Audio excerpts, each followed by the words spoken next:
So, in the yesterday lecture, we was started about the topic that is general principles of the fractures and the dislocations. In that, we was study about the introduction, definitions, and types of fractures.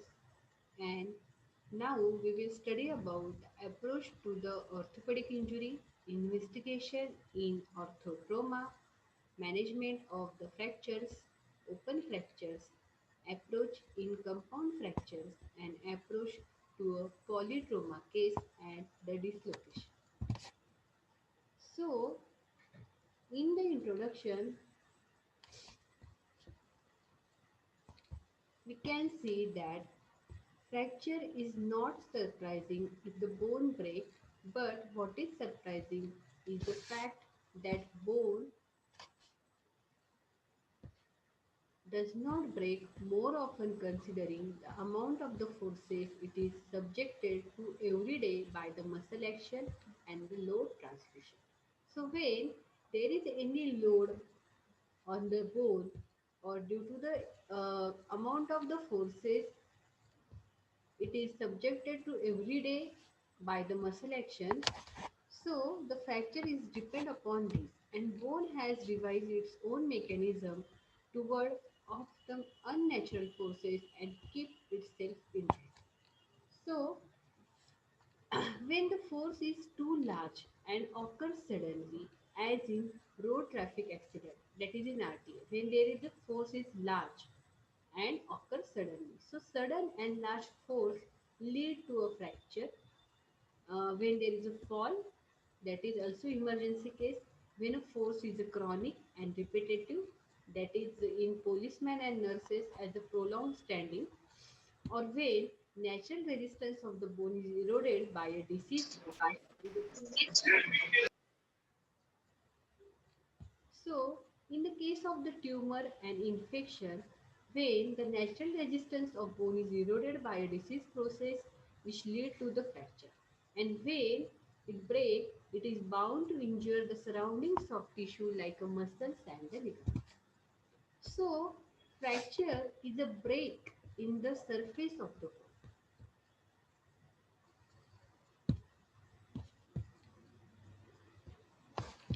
either across its cortex or through its articular surface. And dislocation is a complete and persistent displacement of a joint. Subluxation is a partial dislocation of the joint.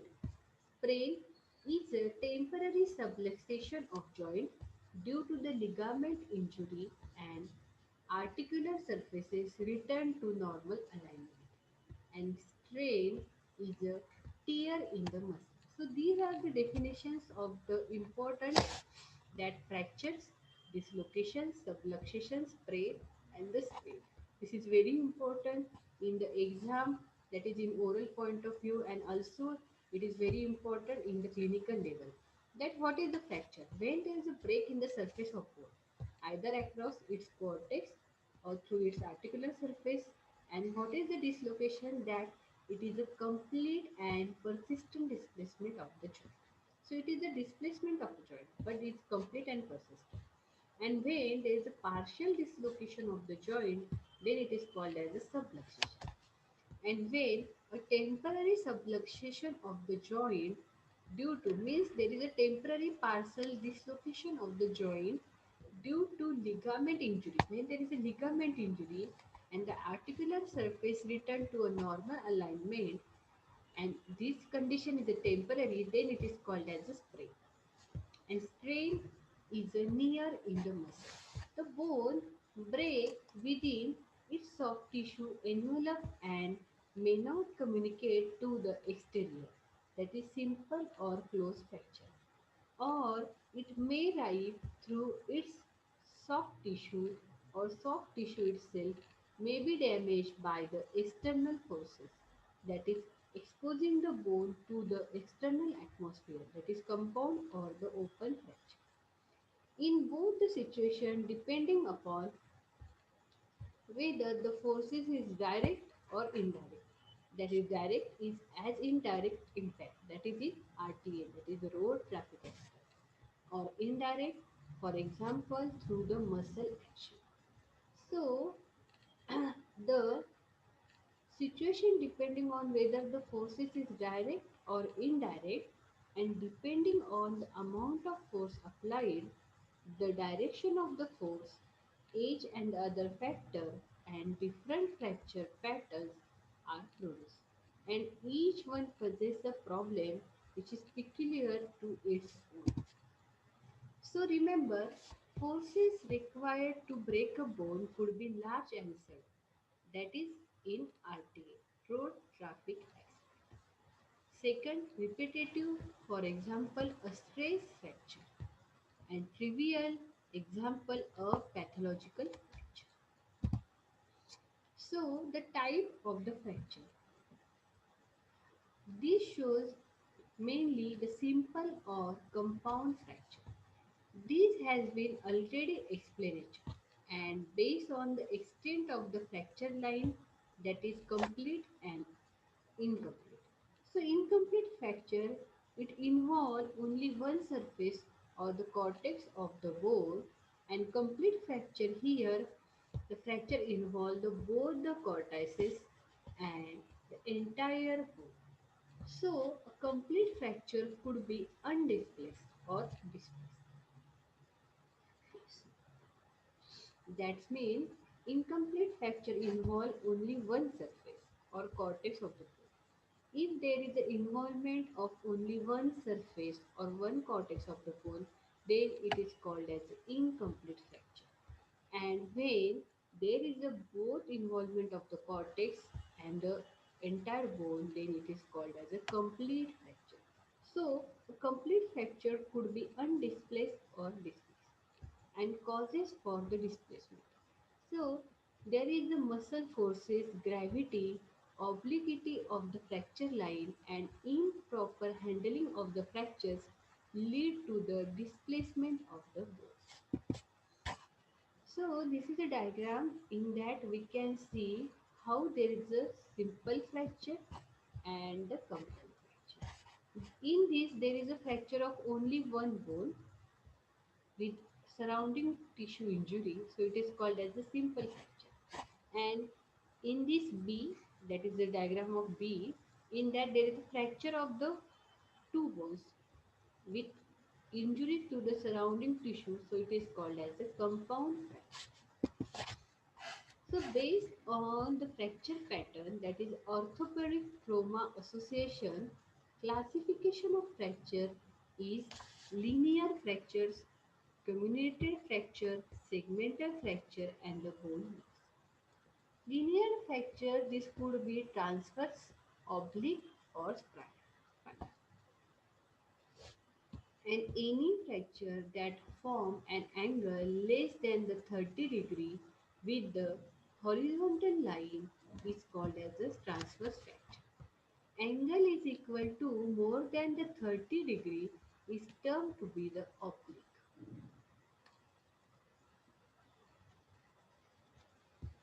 So, what is the linear fracture?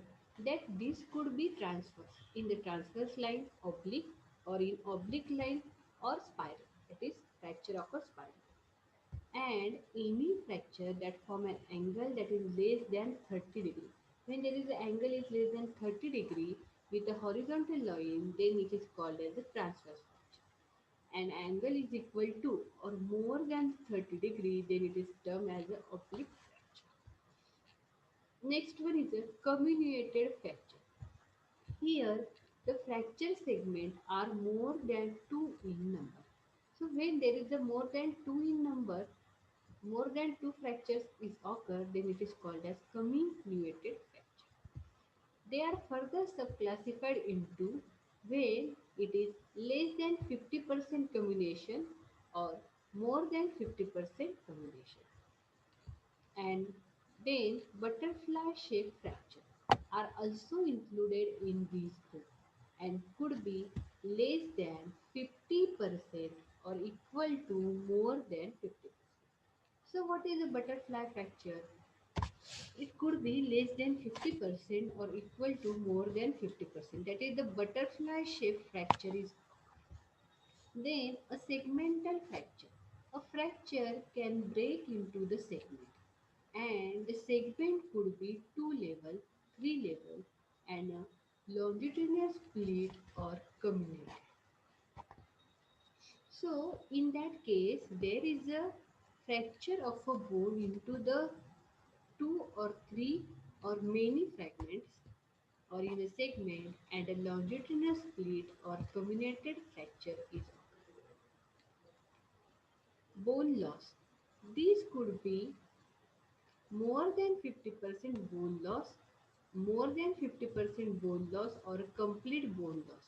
So in that case there may be less than 50%, more than 50% or a complete loss of the.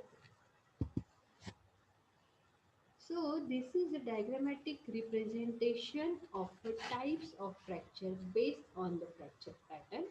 In that we can see how the transverse fracture occur in diagram A. That is, this is a transverse fracture. Okay. Then B, that is a spiral fracture. So this is how we can see that this is a bone is fracture spiral. So this is called as a spiral fracture. This one is a oblique fracture.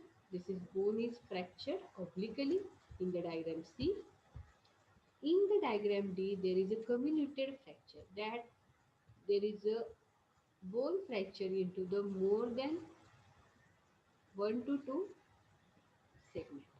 Then this is a diagram E, that is a segmental fracture. In that we can see how the bone break into 1, 2 and 3 pieces. So this is all about the type of the fracture based on the fracture pattern, that is transverse fracture, spiral fracture, oblique fracture, comminuted fracture and the segmental fracture. So in that we can see the types of the fracture is description, that is comminuted fracture. Here the fracture fragment are more than the 2 in number. So in comminuted fracture, that diagram D, their fracture are more than 2 in number. Okay, and they are further subclassified as is equal to or less than 50% combination or more than 50% combination. And the segmental fracture is that a fracture can break into the segment and the segment could be 2, 3 and the longitudinal split or combination. So in that we can see the bone is fractured into the segment. It is more than 2 or 3 times. So this is all about the type of the fracture. Then next topic is atypical fractures. In that there are the many types. Like first one is the green stick fracture. It is exclusively in children. Here the bone is elastic and usually bent due to the buckling or breaking of one cortex. And when a force is applied, this is called as a green stick fracture. This is a diagram of a green stick fracture. This one, see. Okay. The green stick fracture is mostly seen in the children. It is a common fracture of the children. It is important in an exam point of view and also in a clinical level. So this is a atypical fracture, that is a green stick fracture. In that we can see how there is a bending of the bone and breakage of the one cortex. Okay, so it is exclusively seen in children, and here the bone is elastic. In the children, the bone is elastic and it usually bends due to the buckling and breaking of the one cortex when force is applied. So, when force is applied from this side, the bone is elastic in the children and it leads to the breakage of the one cortex. So, it leads to the bending or buckling of a bone.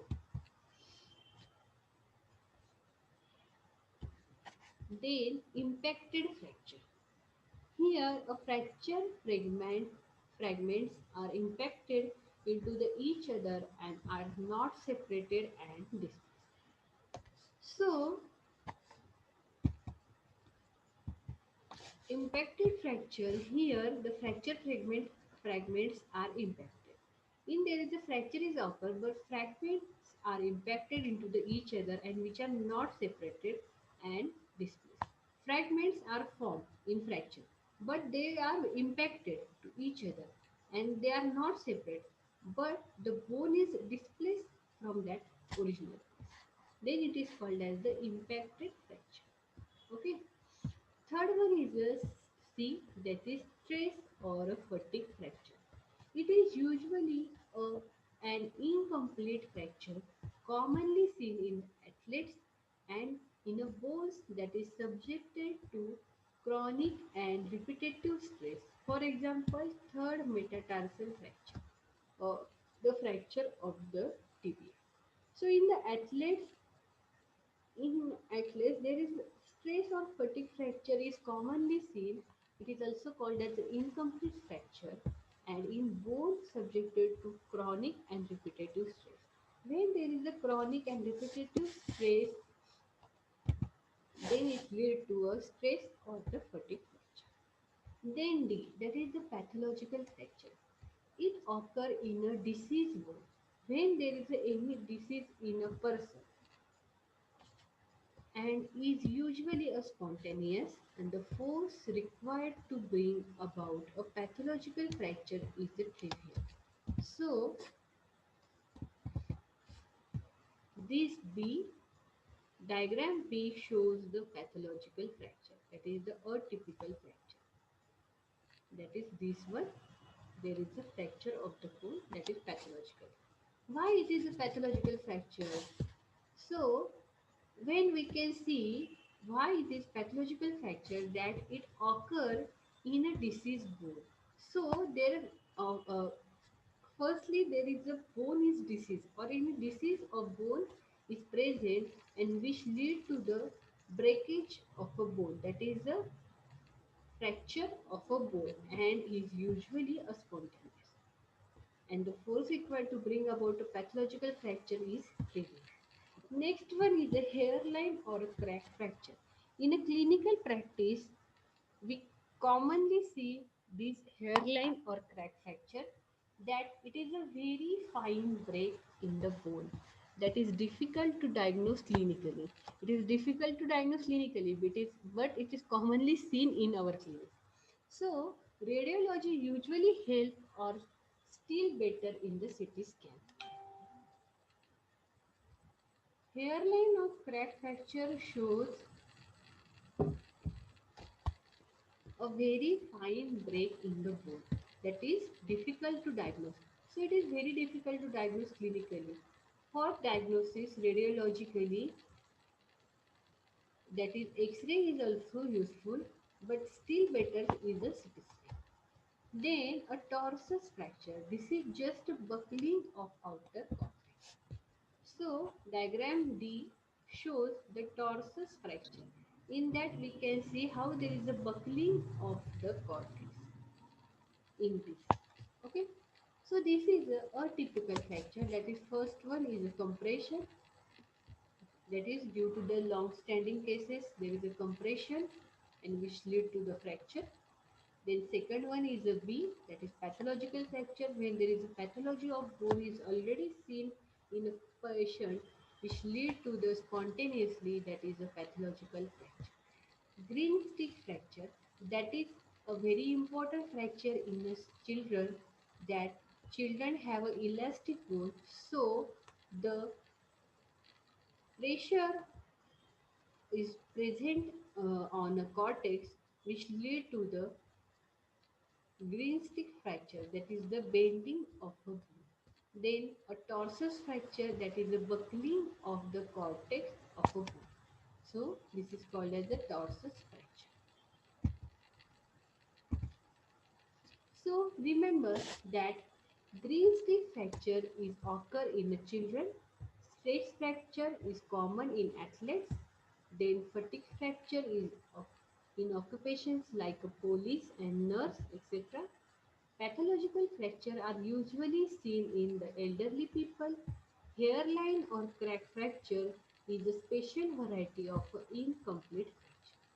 So these are the types of the atypical fracture, that is green stick fracture in children, stress fracture in athletes, fatigue fracture in police and nurses in the long standing occupation, pathological fracture seen in elderly people with the pathological bone, and hairline or crack fracture when it is a special variety of incomplete fracture. So, this is all about the atypical fracture. Now, the next topic is the displacement of the fractures.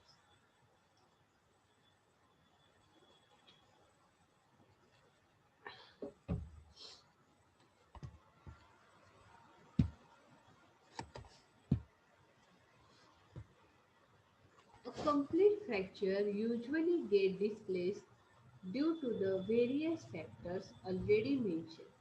That is, depending on the direction of the force, mode of the injury, pull of the muscles, a fracture can show any one of the following displacement or angulation. So, what is the displacement of a fracture? When a complete fracture usually get displaced, it is already get displaced due to various factors and depending upon the direction of the force and mode of the injury. So it depends upon the direction of the force and the type of injury, pull of the muscle, and a fracture can show any one of the following displacement or angulation. So, in that, there are the many types like anterior angulation or anterior displacement of a fracture, then posterior angulation or the posterior displacement of a fracture, whereas or the medial angulation or the medial displacement of a bone, then valgus or the lateral displacement or the lateral angulation of the bone, then the shortening and the translation of the. So, this is a type of angulation in fracture, that is medial angulation. See, in that when it is depend on the force, mode of injury, and the pull of the muscle, that how the bone is shifted medial. So, this is a type of medial angulation in fracture. Then this is the type B, that is the lateral angulation in fracture. In that we can see how the bone is shifted to the lateral. Then this is the anterior angulation of the bone or anterior angulation in the fracture. When there is, we can see how the fracture bone is displaced anteriorly. It is due to the mode of the injury and direction of the force. Then posterior angulation. That is the posterior angulation in the fracture. In that case, we can see in the diagram D that the bone is shifted to posterior. So these are the displacement of the fractures: anterior, posterior, medial and lateral displacement or the angulation, shortening and translation. Then approach to the orthopedic injury. So, when orthopedic injury encompasses a wide range of the problems starting from bones and joint injury, strain, sprain, and damage to the associated neurovascular structure. And the value of the systemic clinical approach to unravel the myth and the mysteries of orthotrauma cannot be less emphasized. So, time honored and time tested clinical formulae applied so successfully in the diagnosis of various system disorder can be applied for orthotrauma also and consist of the following.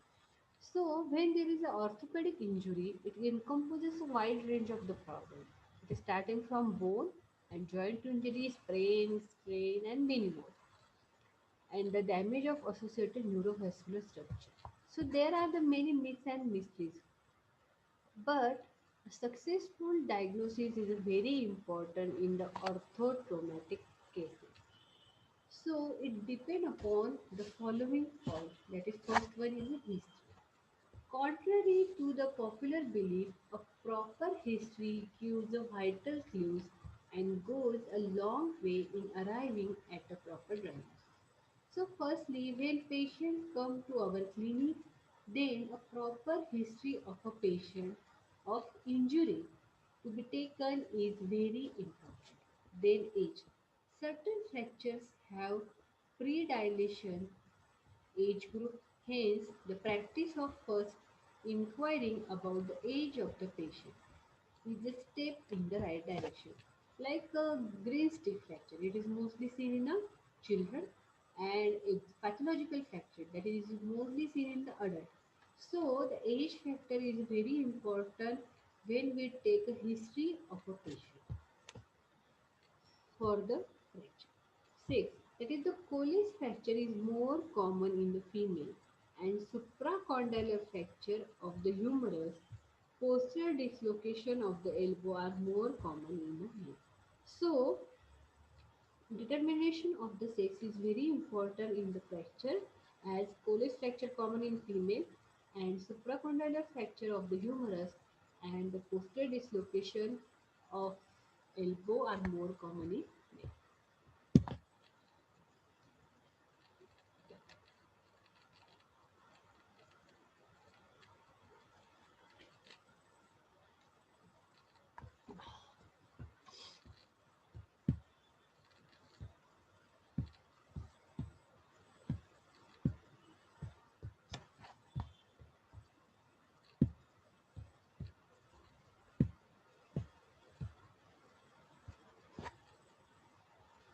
So, this is all about approach to the orthopedic injury, and in that relationship of age and fractures is important.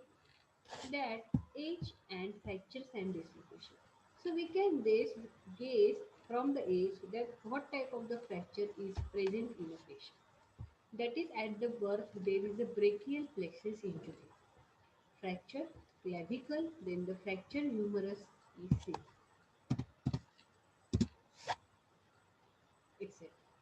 In the early childhood, there is a supracondylar fracture of the humerus and epiphyseal injury is seen. In late childhood, posterior dislocation of elbow, then slip capital femoral epiphysis and Monteggia fracture is seen.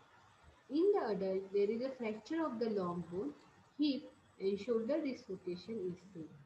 With in elderly patient, Colles fracture and fracture of the neck femur is mostly seen.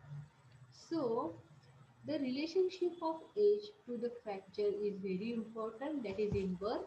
There is a break. Remember that it is very important in a clinical practice. That in a birth, when there is a fracture is occur, it mostly a brachial plexus injury and fracture of the clavicle and humerus.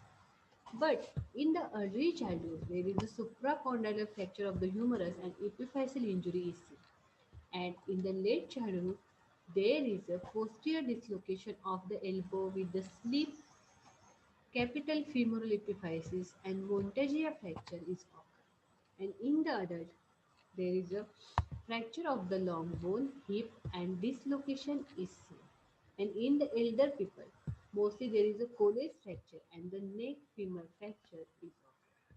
Many patients have death due to the Colles fracture and the neck femur fracture, which lead to the embolism, thrombosis. These are commonly seen in the older age group.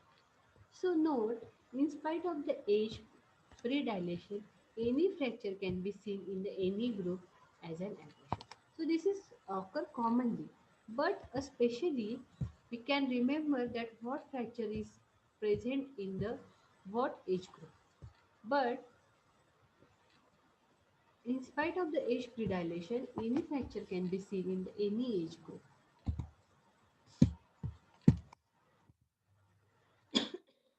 So relationship of the age, type of the fracture and the mode of the injuries are as follows.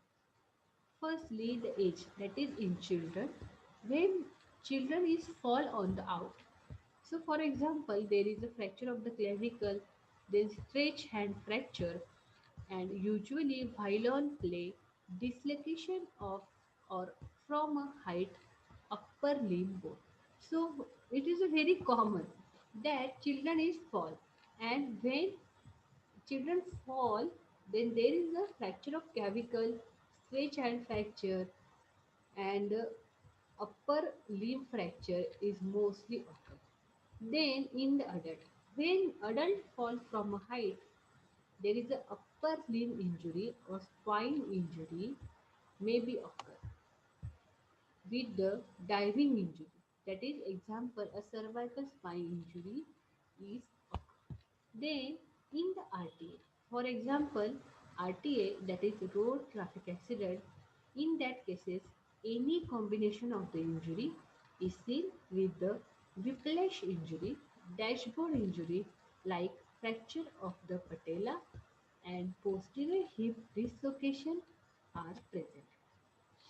Then sports injury. For example, when there is ankle and shoulder injury with the elbow and knee joint injury can be seen. In case of the assault, that is a long bone fracture is seen. For example, night stick fracture of eye. And in elder people, there is a trivial fall. There is this Colas fracture or fracture of the neck femur is seen.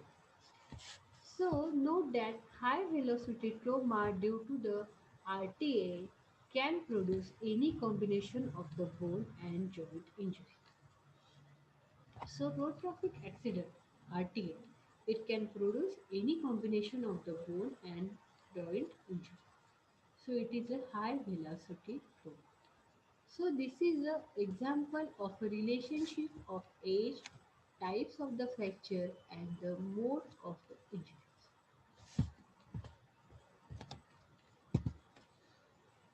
Then clinical feature of the fracture. So this is before the clinical feature we will all discuss about the types of the fracture, and the next is a clinical feature.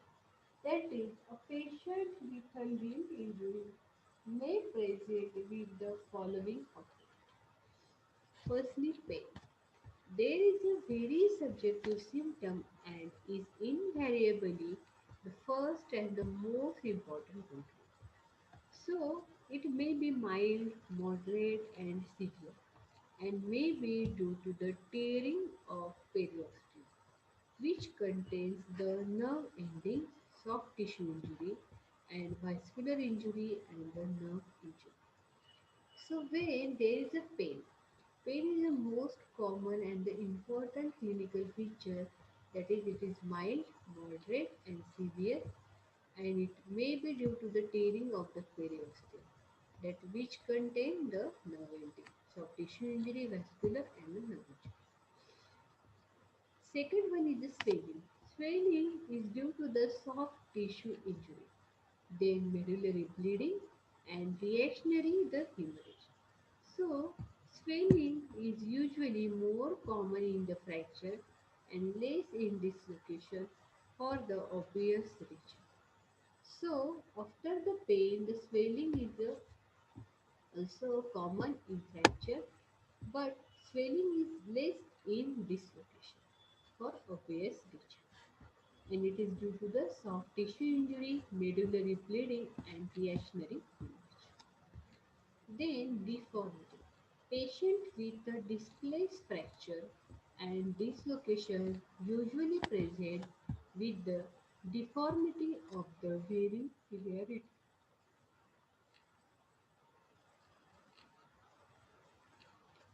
So, deformity is seen when patient with displaced fracture. When there is a displaced fracture and dislocation is usually present, then deformity is seen in many cases.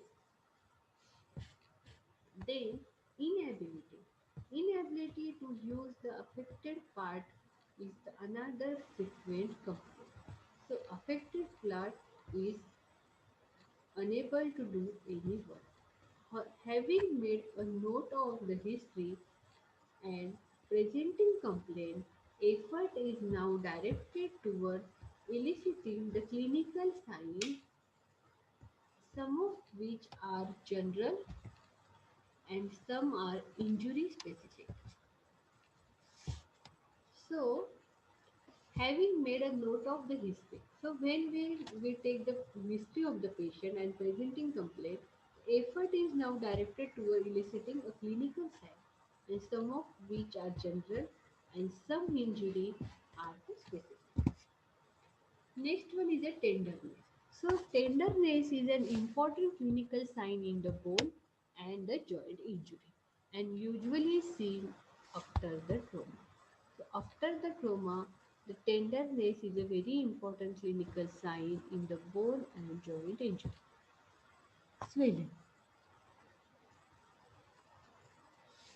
The swelling is examined for the shape, size, mild, moderate, and the severe, and consistency that is the cystic, soft, and hard. Tenderness that is in the grades and the fluctuation. So, swelling is the most important feature in the fracture and it depends on the size and shape. It is, for example, that is maybe it